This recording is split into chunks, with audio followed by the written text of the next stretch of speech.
అందరికీ నమస్తే. నేను మీ జర్నలిస్ట్ పండరి. మొత్తానికి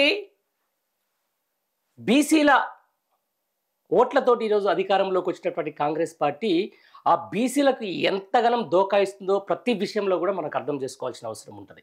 ఈ నేపథ్యంలో కూడా మీకు ఒక మంచి వార్త అయితే తీసుకొని వచ్చిన, నిజంగా బీసీ సమాజం ఈరోజు ఎన్ని రోజులు అగ్రకులాలకు సంబంధించినటువంటి నేతలకు అడుగులు మడుగులు ఒత్తడం, లేకపోతే ఆయన మా లీడర్ అని చెప్పేసి చెప్పుకున్న వాళ్ళందరూ కూడా సిగ్గుపడాల్సిన అంశం. దీనికి సంబంధించిన దాని మీద నల్గొండ జిల్లాలో ఒక వార్త అయితే సోషల్ మీడియాలో బాగా వైరల్ అవుతూ ఉంది. ఆ వైరల్ అయిన వార్తకు సంబంధించి అసలు ఏంది, నిజంగా ఒక బీసీ అభ్యర్థి, అందులో యాదవ బిడ్డ అయినటువంటి ఒక వ్యక్తిని ఎంత దారుణాన్ని కొడగొట్టిరు ఈరోజు కోమటిరెడ్డి వెంకరెడ్డి అనుచరులు అనే దాని మీద చూస్తే మాత్రం యావత్ బీసీ సభ్య సమాజం అయితే ఒక అగ్రహ జ్వాలలు కూడా వ్యక్తం చేస్తున్నటువంటి పరిస్థితి. తిప్పర్తి మండలానికి సంబంధించి ఒక బీసీ బహుజన సంబంధించినటువంటి ఒక బిడ్డ, ఒక యాదవ బిడ్డ సర్పంచ్ ఎలక్షన్లో పోటీ చేస్తుంటే ఈ యొక్క కోమటిరెడ్డి అనుచరులు గణం చేసినటువంటి దాష్టికాన్ని చూస్తే మాత్రం అసలు నిజంగా బీసీ సమాజం ఇంకా ఇంత వెనకబాటుతనంలో ఉందా, ఇంకా బీసీల మీద ఇంత చిన్న చూపు ఉందా ఈ కోమటిరెడ్డి వెంకటరెడ్డికి? లేకపోతే బీసీలు అంటే కనీసం ఒక మనుషులకు కూడా విలువయ్యరా, ఆఖరికి ఉచ్చదాపించేంత పరిస్థితి దాకా తీసుకొని పోతారా అనే దాని మీద అసలు సర్వత్రా చర్చ నడుస్తూ ఉంది. చూడాలి, మీకు ఒక వీడియో అయితే చూపిస్తా ఇప్పుడు, ఒకసారి మీరే చూడండి. ఎంత దారుణం అంటే నిజంగా, అంటే ఇది దేనికి పరాకాష్ట, ఇది ఎక్కడికి పరాకాష్ట, ఇది ఎంత దూరానికి పరాకాష్ట అనే దాని మీద ఒకసారి మనం చూసుకుంటే ఈ వీడియో అయితే ఒకసారి మీకు చూపించే ప్రయత్నం అయితే చేస్తా. చూడండి ఒకసారి, అంటే ఏ విధంగా కొట్టిరు ఒక అభ్యర్థికి సంబంధించిన దాంట్లో ఎంత దారుణాన్ని గొడగట్టిరు అనే దాని మీద, ఈ వైలెన్స్కి సంబంధించిన అయితే మనలో అయితే తర్వాత బ్లర్ చేసే ప్రయత్నం అయితే చేస్తారు. ఇక చూడండి, దీని వెనుక ఉంటే అసలు స్టోరీ ఏంది, దీని కథ ఏంది, దీని కార్ఖాన ఏంది అనే దాని మీద మీకు నేను క్లియర్గా ఎక్స్ప్లెయిన్ చేస్తా.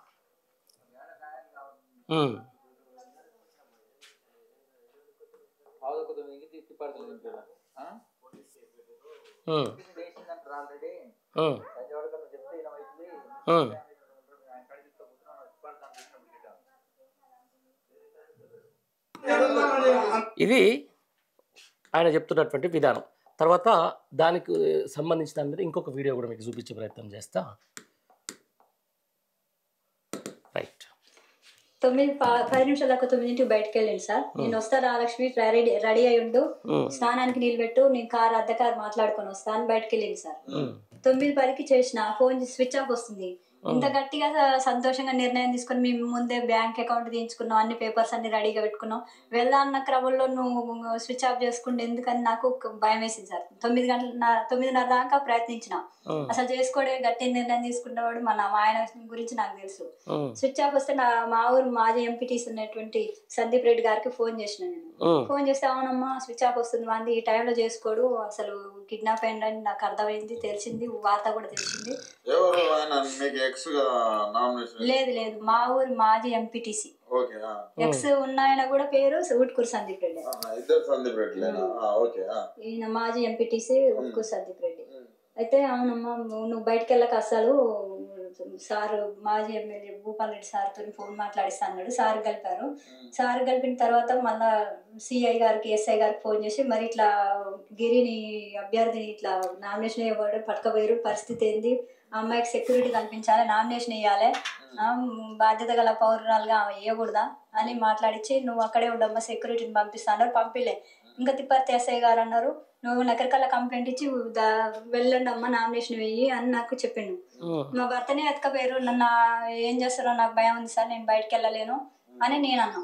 అంటే భూపాల్ రెడ్డి సార్ గారు బయటకు వెళ్ళకమ్మ మేము సెక్యూరిటీని పంపిస్తున్నామని సార్ వాళ్ళు వచ్చి అక్కడ కారు పంపి నా పిల్లల్ని నేను తీసుకొని బయలుదేరి.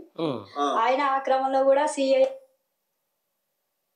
చేస్తారు బయట నామినేషన్ వేసి క్షేమంగా నల్గొండకు వచ్చినాం, ఎస్పీ బంగ్లాకి సార్ వాళ్ళ అక్కడికి వచ్చినాం, కంప్లైంట్ ఇచ్చినాం. సార్ ప్రొటెక్షన్ కల్పిస్తా అన్నారు, బైండ్ ఓవర్ చేపిస్తా అన్నాడు ఆయన నేర చరిత్ర తెలిసి. అయితే నిన్న నైట్ ఎఫ్ఐఆర్ అయింది. చాలా బాధ సార్.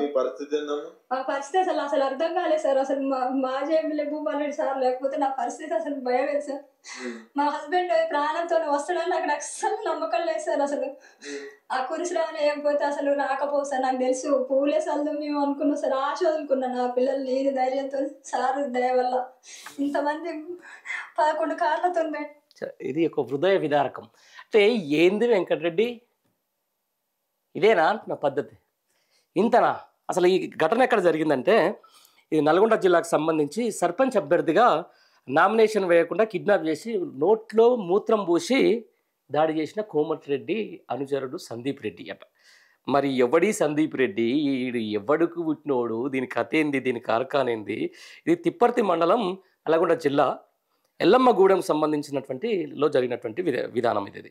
సర్పంచ్ ఎన్నికల సందర్భంగా ఎల్లమ్మగూడెం గ్రామంలో బీఆర్ఎస్ పార్టీ తరఫున బీసీ సామాజిక వర్గానికి చెందిన మామిడి నాగలక్ష్మి భర్త యాదగిరి యాదవ్ సిద్ధమయ్యారు. కోమరెడ్డి అనుచరులు ఆయన బొల్ల వెంకటరెడ్డి, ఉట్కూరు సందీప్ రెడ్డి మా మీదే నామినేషన్ వేస్తావా అని చెప్పేసి కూడా యాదగిరిని ఇష్టం వచ్చినట్టు కత్తులతోటి కొట్టడం, కత్తులతోటి బెదిరించడము, నోట్లో ఇక చెప్పరాని షిట్టు చేయడం, ఆ తర్వాత ఆయనను ఎంత ఇబ్బంది పెట్టాలో అంత ఇబ్బంది పెట్టేసి ఈరోజు మళ్ళా ఏదో ప్రాణాలతోటి అట్లా వదిలిపెట్టినటువంటి సందర్భం. ఇదా కాంగ్రెస్ పార్టీ చేసేది? ఇదా 42% రిజర్వేషన్లు ఇస్తామని చెప్పేసి బీసీల ఓట్లతోటి ఇలా గద్దెనెక్కిన ఒక్కొక్క అగ్రకులం ఓటు చేసేది ఇట్లా ఉంటుందా? ఇంత దారుణమా? ఎవరు బీసీలు మీకు ఓటర్లు కదా, వాళ్ళని మీ మీద పోటీ చేయొద్దా? ఏం రాసి పెట్టుకురా జిల్లాని? మీ మీద ఏది రిజిస్ట్రేషన్ చేసుకురా? ఎవరైనా సరే కోమటిరెడ్డి అనుచరుడో ఇంకోడో అంటే ఎవనండా దీనికి ఎవరికి ఇంత దాష్టికాన్ని కొడిగడుతుంటే వాళ్ళకి ఎవరు వంత వాడుతున్నారు? ఎవరండా చూసుకొని ఇంతగానో ఎగురుతున్నారు? ఇదా బీసీలకు మీరు ఇచ్చే విలువ?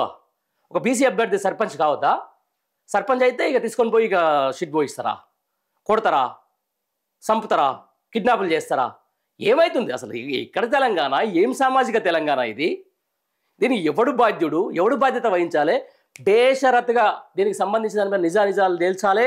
ఖచ్చితంగా పోలీస్ వ్యవస్థ కూడా దీని మీద ఆలోచించాలి. ఇది నిజంగా దోషులు ఎవరైతే ఉన్నారో వాళ్ళకు కఠినంగా శిక్ష పడాలి. దీని వెనక మంత్రి ఉన్నా కూడా ఆయనని బర్తరఫ్ చేయాలి. నిజంగా బీసీలకు సంబంధించిన దాని మీద ఎంత ప్రేమ ఉంది, ఎంత చిత్తశుద్ధి ఉందని చెప్పేసి ఇట్లాంటి విషయాలకు సంబంధించిన దాని మీద ఎవరైతే వాళ్ళ దాడికి పాల్పడ్డారో వాళ్ళని కఠినంగా శిక్షించి నిజంగానే దాని వెనకమటి కోమటిరెడ్డి వెంకరెడ్డి ఉంటే మాత్రం ఆయన మంత్రి పదవిని బర్తరఫ్ చేయాలి. అప్పుడు కానీ ఈ రేవంత్ రెడ్డి ప్రభుత్వం మీద, ఈ అగ్రకులం సంబంధించిన రెడ్డి కాంగ్రెస్ మీద బీసీలకు ఒక నమ్మకం రాదు. ఇంత దారుణాన్ని కొడతారా? చూస్తురా అసలు ఆ విజువల్ చూస్తే ఎంత దారుణంగా ఉన్నాయి. అంటే నామినేషన్లు వేయొద్దా? ఇదేంటి ఫ్యూడల్ వ్యవస్థనా? అంటే జిల్లా ఏమన్నా మీరు రాసి పెట్టుకొని వచ్చిర్రా? నీ అనుచరులు చేస్తున్న ఆగడాలకు ఇట్లా ఉంటాయా? ఇంకా దేనికి నమ్మాలి ప్రజలు? ఖబర్దార్ కోమరెడ్డి వెంకరెడ్డి గారు, ఏదేమైనా కూడా బీసీ బిడ్డల మీద ఇంత దాష్టికాన్ని కొడిగడుతుంటే కనీసం ఒక ఖండించకపోగా నీ అనుచరులు చేస్తున్నటువంటి ఈ యొక్క దాష్టికం ఏదైతే ఉందో దాన్ని తప్పనిసరిగా మీరు ఒకసారి పునఃసమీక్షించుకోవాలి, పునఃపరిశీలించుకోవాలి. ఇది నిజమని తేలితే మీ అనుచరులు అని చెప్పేసి కూడా వాళ్ళని తీసుకుపోయి జైల్లో పెట్టాలి. వాళ్ళకి నేర చరిత్ర ఉంది, వాళ్ళు ఇదివరకు అది చేసిరు అని చెప్పేసి వాళ్ళు చెప్తున్నటువంటి ఆ కుటుంబానికి ఎవరు బాధ్యత, ఎవరు భరోసా? కిడ్నాప్ చేయడం, ఇష్టం వచ్చినట్టు కొట్టడం అదా? అంటే నామినేషన్ వేస్తేనే ఇట్లా ఉంటే మరి ఏంది? ఇక గ్రామ పంచాయతీ ఎక్కడా? ప్రజాస్వామ్యం ఎక్కడా? ప్రజాపాలన ఎక్కడా? ఇక ప్రజాపాలనను ఇంత దగనం తెగిడిస్తే ఇక ఎవడేం చేస్తాడు దానికి? 42% రిజర్వేషన్లు అని చెప్పేసి ఉదరగొట్టి ఇచ్చేసి బీసీలను అత్యంత ఘోరంగా మోసం చేసి మళ్ళీ ఈరోజు బీసీ బిడ్డల మీద దాడులా, బీసీ ప్రజాప్రతినిధి కావద్దని దాడులా, ఇట్లా దాడి చేసి బీసీల మీద ఇంత దాడి చేసిన వాళ్ళు రేపు పొద్దున ఇది బీసీలను ఉద్ధరిస్తారా? 42% రిజర్వేషన్ దోకా, అది కాస్త 17% తీసుకొచ్చి ఈరోజు దాడులు చేసి అభాగ్యుల మీద దాడులు చేసి ఈరోజు ఇంత దారుణానికి ఒడిగడుతుంటే మరి ఏమైపోతుంది? వ్యవస్థ ఏమైపోతుంది? ప్రజాస్వామ్యం ఏమైపోతుంది? నిజంగా ఇప్పటి కూడా కాంగ్రెస్ పార్టీలో ఉన్నట్టు లేకపోతే కాంగ్రెస్ పార్టీకి మద్దతు ఇచ్చే బీసీలందరికీ ఒక విషయం చెప్పాలి. ఇదంతా మీ వైఫల్యం కాదు, ఇదంతా మీరిచ్చినటువంటి చలవ, మీరిచ్చినటువంటి ఆయనకు. అది ఏమనంటే మా పటేళ్ళు మేము కథా కార్ఖానాన్ని ఎగురుతున్నారు కదా, మరి ఇట్లా చేస్తుంటే రేపు ఇవాళ వాళ్ళకి చేసి రేపు మీకు చేస్తారు. ఇప్పటికైనా కూడా బీసీ సమాజం మేల్కోవాలి. స్థానిక సంస్థల్లో రేపు పొద్దున ఎవరైతే ఇట్లాంటి ఆగడాలకు చేస్తున్నారో, ఇట్లాంటి అరాచకాలు చేస్తున్నారో వాళ్ళకు సరైన బుద్ధి చెప్పాలి. ఓవరాల్ ఎవరేమైనా కూడా ఇట్లాంటి చర్యలకు పాల్పడితే మాత్రం ప్రజాస్వామ్యంలో ఇట్లాంటి ఆ, పనులకు కానీ దాష్టికకు కానీ ఎవరు బాధ్యత వహిస్తారో ఖచ్చితంగా రావాలి. వచ్చిన తర్వాత ఎవరైతే ఆ నాగలక్ష్మి అనే ఆమె ఉన్నదో వాళ్ళ భర్త ఎవరైతే ఉన్నారో వాళ్ళకు బేషరత్తుగా క్షమాపణ చెప్పి బీసీ సమాజానికి క్షమాపణ చెప్పి ఈరోజు మళ్ళీ ప్రజల దగ్గర రావాలి. ఏదేమైనా కూడా ఈ తిప్పర్తి మండలంలో ఎల్లమ్మ గూడెం సంబంధించిన జరిగిన ఘటనకు సంబంధించిన దాంట్లో మాత్రం యావత్ బీసీ సమాజం చాలా నేర్చుకోవాలి. వీళ్ళని నమ్మి నట్టేట ముంచి వాళ్ళకు అడుగులు మడుగులుతూ లేకపోతే వాళ్ళకు పుష్పగుచ్చాలు ఇస్తూ వాళ్ళను రెడ్లును ఆయన గౌడు ఈయన యాదవ్ అని చెప్పేసి కూడా అంటే మాత్రం బీసీ సభ్య సమాజం అసలు కులం నుంచి వెలేసి చెప్పులతో కొట్టాలి. ఇట్లాంటి వ్యవస్థలో ఉన్నాం కాబట్టి ఈరోజు వాళ్ళ అరాచకాలు అట్లా నడుస్తూ ఉన్నాయి. ఏదేమైనా ప్రజాస్వామ్యంలో రాజ్యాధికారం దిశగా బీసీలు అడుగు వేస్తున్న క్రమంలో ఇట్లాంటి దాడులు భయపడితే ఏదో బీసీ బిడ్డలు భయపడతారు అనుకోవడం మూర్ఖత్వం. కోమరెడ్డి వెంకరెడ్డి గారు, ఏదేమైనా కూడా నీ అనుచరులు చేసిన దాన్ని మాత్రం మీరు ఖండించి తీరాల్సిందే. వాళ్లకు తగిన శిక్ష చేసేంత వరకు బీసీ సమాజం మాత్రం మిమ్మల్ని క్షమించదు.